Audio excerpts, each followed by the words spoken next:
Hello everyone on the internet, my name is Katarina. Welcome to my channel, Curiosity Killed the Cat. Today I will be taking you through all the books I read in February. In February, I ended up reading 8 books, which is less than I wanted to, but still not a bad month. I've been kind of struggling with finding the time and the energy to read just because I've gotten so busy as the month went through. I was really going through it, okay? And it seems to be sticking with me so far in March as well. So hopefully it's gonna work out soon. But without further ado, let's get into what I read this month. So I kicked this month off with Madonna in a Fur Coat by Sabahattin Ali. And this one we're following the doomed romance between a young Turkish man, Raif, and a young German woman, Maria, who meet in Berlin in the 1920s. This one I gave 4 stars to, and I can clearly tell why it's such a beloved classic. Like, oh my god, the yearning, the pain, the angst, the anguish. It was so wonderful. It was so beautifully written. It really stuck with me for a while after I read it. And I read The Future Saints by Ashley Winstead. In this one, we're following a music executive who is trying to bring back a rock band from the brink of extinction. Like, they had a couple of hits, but they could never make the record. They can never make a good album that really stuck with the public at large. And although they're at the brink of getting dropped from the label, and that's why they get this new executive, they accidentally stumble upon having a hit song that goes viral. And so now they're trying to really put out a record that's truly going to showcase what they're capable of and put a mark in the music industry. I ended up giving this one 3 stars. I liked the premise, and there was a twist about 10% in, which I should have seen coming, but I didn't.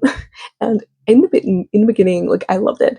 Initially, I thought it was very clever, but the more it went on, it only remained a gimmick. It never ramped up. It never gave me what I really wanted from it. The emotional points and the emotional beats that it hits, they're all very expected beats. And because I just never got invested in the characters or in the story, they don't hit for me. I felt like they were very bland and very paint by numbers. And I just, for some reason, it really didn't stick with me. However, seeing that the only other Ashley Winstead book I read, I gave it 2 stars and absolutely fucking hated it. This is definitely an improvement. I just wish that I liked it more because I do love a good fictional band, fictional celebrity type story. I'm a sucker for those. I love those so much. And yeah, I just, unfortunately, it never quite hit. It was so close, I feel, on so many times, but ultimately it just never happened. Then I read How to Kill a Guy in 10 Dates by Sheely Thompson. In this one, we're following a young woman who gets stuck in the middle of a murder spree when she goes on a speed dating event, and so she has to rely on her encyclopedic knowledge of horror movies to become the real life final girl. I love this one, but I gave it 3 stars. I think this shows my full range of a 3-star and what can it mean, because sometimes I think I'm too generous and I give a 3-star, and then sometimes I think I'm too critical and give a 3-star, because there's books that I really didn't like that I still thought were okay and I give them 3 stars, and then there were books like this one which I had so much fun with and are really fun and I would recommend it to other people, but I just ended up giving it 3 stars, and I keep thinking between 3 and 4, but I just think if I have to think about it, it's probably a 3. I mean, I had so much fun with this, so don't let the rating fool you. It was really, really fun, especially if you're a fan of horror movies, the slasher flicks and stuff, and the rom-coms. Personally, I'm not big on horror. I'm not big on the slasher films. I haven't seen that many of them, if any at all. I've seen very few and far in between, and it's been years. So those references kind of went over my head a bit. I just knew generally on what is, you know, what's in the genre and what conforms to the genre, but I couldn't understand all the references. The rom-com references, however, I was there, I was sad. It's goofy and it's fun and I love it, and it does get serious at times and a bit scary, which I also enjoyed, but I did feel at some point the references got a bit much. They got just a bit much, and I love a good meta type story. I'm a big fan of the Benjamin Stevenson, Ernest Cunningham books. I love that tone so, so, so much. But in this one, I don't know. It's a delicate balance. And I don't think this one struck it yet. But maybe in the next book, it'll be better. Main note would be, and I'm always this type of person, I'm so sorry, but shaving off about 50 pages from this book would have helped it, because in the middle, it really gets a bit too repetitive. And I guessed some of the twists, but that could have just been down to me, getting lucky. And it didn't necessarily affect my enjoyment. Like if the twist is done well, even if I guess it, it's still good. Like I still get the, the tingles. But yeah, I just really think that the references and the self kind of referential bit of it all did get a bit too much. It can be a hard sell when your premise is that your main character knows all of these slasher tropes, and yet you have the main character slowly break those like rules that they've set for themselves and do the same mistakes as people do in horror movies. And I know that it's kind of the point, but to me, it kind of defeats the purpose. I don't know. Yeah, it just doesn't sit well with me because I think it's just stupid. Then if this character is constantly saying, "Oh, you shouldn't do this," and then in the end they end up doing it, I'm like, who are we thinking powerful? Still very very fun. 3 stars. I recommend it if you want to have like a nice little fun time, especially if you're a fan of these genres.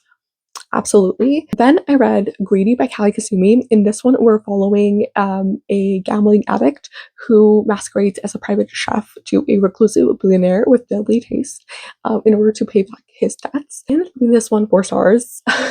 And it was batshit crazy. Absolutely deranged.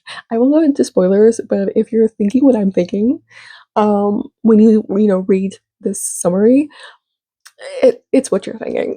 Okay, it's what you're thinking, and it's pretty heavy-handed with it, and that's why I didn't give it 5 stars because it's so obvious, and it's obvious throughout the whole book, and yet the main character doesn't clock it. I get it, I do, but like, come on now. Still, I loved it. I loved it. It was crazy, and it was a fun time. It's very gruesome, like it's very disgusting. So I would like warn you, but otherwise, I had a fun time. Then I read Martyr by Kaveh Akbar. This one I read for the Goodreads Winter Challenge Prompt Choice Archives. And in this book, we're following Cyrus Shams, who is a newly sober queer Iranian American poet living in the Midwest. And he is haunted by his mother's death in the 1988 US shooting down of an Iranian airliner. So he becomes obsessed with the concept of martyrdom while navigating addiction and his own identity. I give this book 5 stars, and I talk about it more in my reading log in which I read this book. I'm pretty sure I just read one of the best books ever written. Like, I loved it so much. The writing style was amazing, right up my alley. I loved the narrative voice that we had there. I just, yeah, everything about it I really enjoyed. I love all the themes that were covered. Just, it really, really struck a chord with me. I cried multiple times.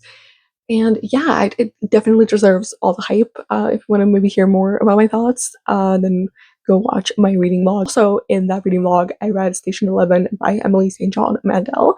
In this one, we're following a civilization post a pandemic called the Georgian flu, which killed about 99% of the population.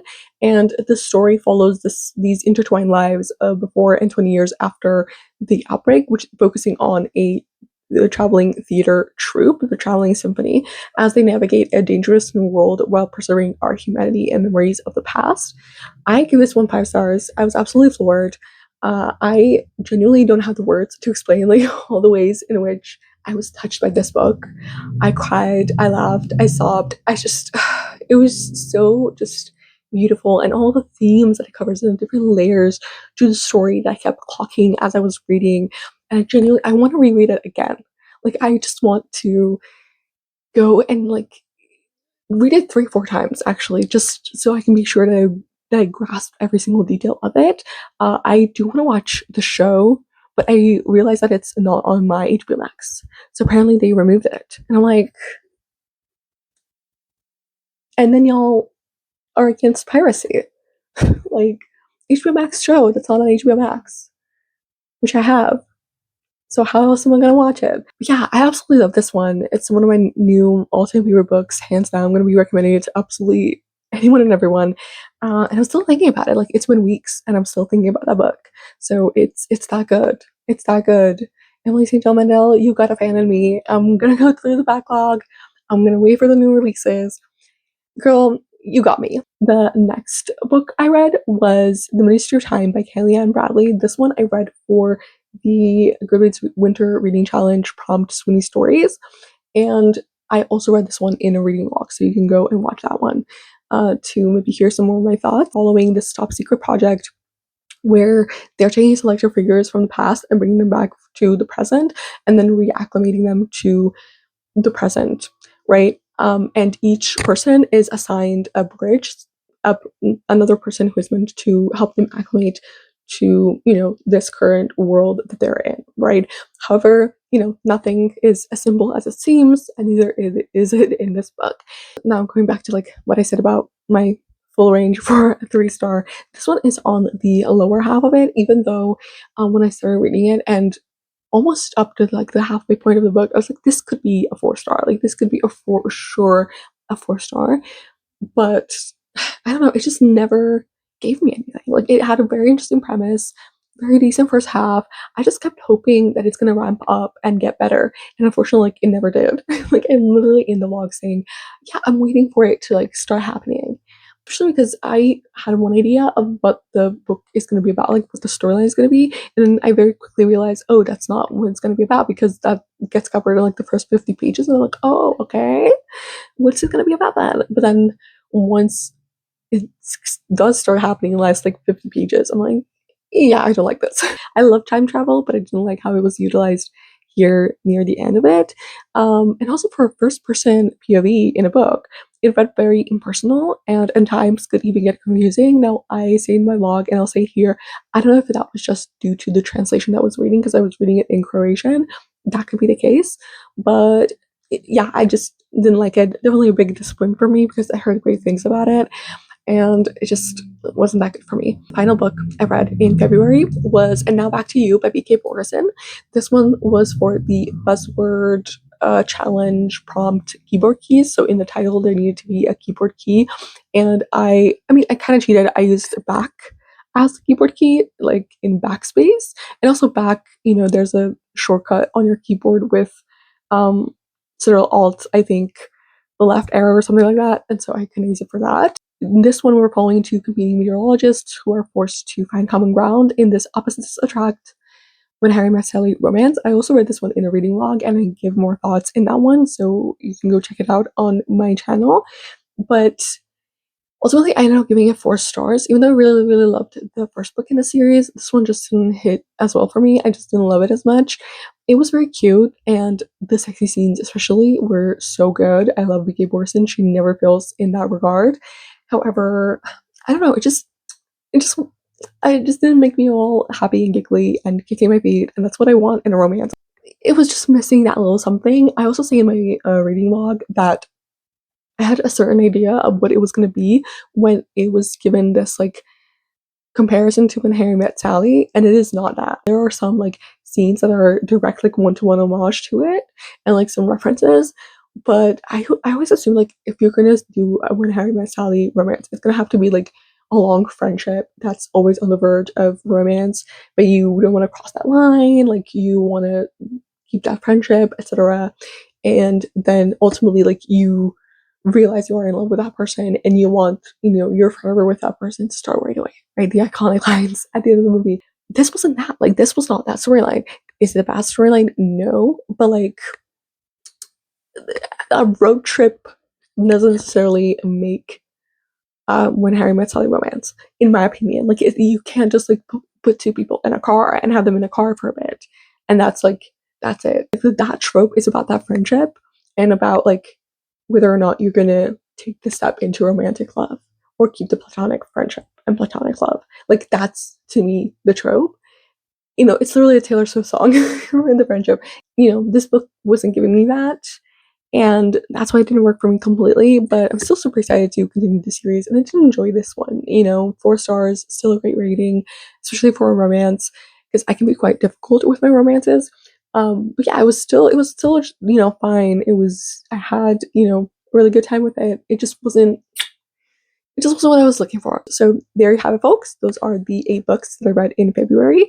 Tell me if you've read any of these. What did you think of them? What did you read in February? Did you have a good reading month, a bad reading month? I want to know everything, so leave a comment, like this video if you liked it, subscribe if you want to follow more of my reading journey, and I will see you in my next video.